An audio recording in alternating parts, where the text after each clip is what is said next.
আমি সকলকে বিনীত অনুরোধ করব ধৈর্য সহকারে বসার জন্য, এবং আমি খুব কম সময় নিব, অল্প সময়ের মধ্যে শেষ করব।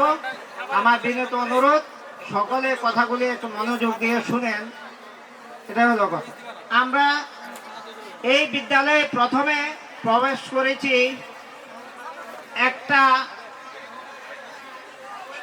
একটা লাইন শুনে, সেটা ছিল জ্ঞানের জন্য এসো, সেবার জন্য বেরিয়ে যাও। সেটার পথ ধরে আমরা লেখাপড়া করতে করতে যখন একটা সময় আসলো, আমরা বিদ্যালয় থেকে ওই বিদ্যালয়ে পড়ার যখন পরবর্তী ধাপটা নাই, তখন আমাদেরকে বিদায় নিতে হয়েছে। তখন যে স্লোগানটা ছিল, হে অনন্ত চরাচরে স্বর্গমত্ত চেয়ে সবচেয়ে পুরাতন কথা, সবচেয়ে গভীর কন্দন, যেতে নাহি দিব হয় তবু যেতে দিতে হয়, তবু চলে যায়।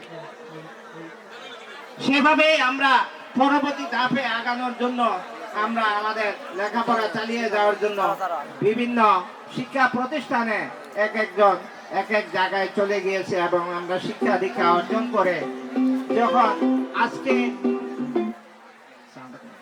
এই দাবসার পুণ্যমিলনের অনুষ্ঠানে যখন আমন্ত্রণ পেয়েছি, আমরা রেজিস্ট্রেশন করে আমরা যারা শিক্ষার্থীরা রয়েছি সকল শিক্ষার্থী আজকে একত্রিত হয়েছি।